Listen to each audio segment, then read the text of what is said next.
Ohio finally has its final boss. Satoyo 0704 is responsible for taking up the mantle of ruler of the state, with his incredible funk-inspired videos blasting across the world.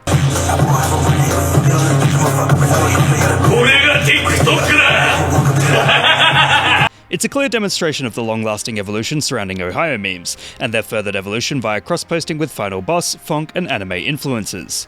It all started when Satoyo started making live videos in 2022, in which he'd play funk and walk on the spot like an absolute villain. Thousands of comments would come rolling in during this time, endlessly pointing out his absolute boss status. Of course, his Japanese heritage is somewhat responsible for the label of Ohio Final Boss, given his Ohio greeting, a shortening of the Japanese greeting, Ohayou gozaimasu. Satoyo's ability to mimic a pop culture villain is second to none, with fantastic dress sense and supernatural abilities on show.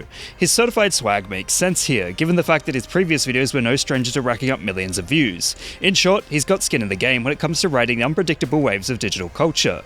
In this manner, we can observe the conglomeration of Ohio memes, Made in Ohio, which have been going strong for around a decade, as well as Final Boss trends from several years ago, as well as funk, another phenomenon lasting years. As such, Satoyo is living proof of the evolution of meme culture and how it can proliferate into new representations, holding fresh cultural capital despite certain influences being older.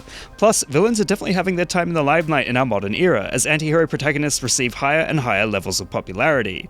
At any rate, being an offshoot of the Ohio trend has proven Satoyo's popularity is able to go supernova, as the years-long sentiment surrounding Ohio simply continues to grow.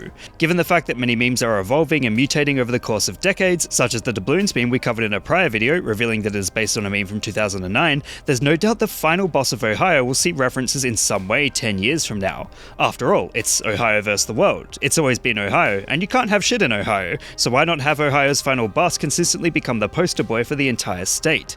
Perhaps he'll show up as one of the huge monsters that casually exist there, slowly but surely destroying the land as its citizens look on unfazed.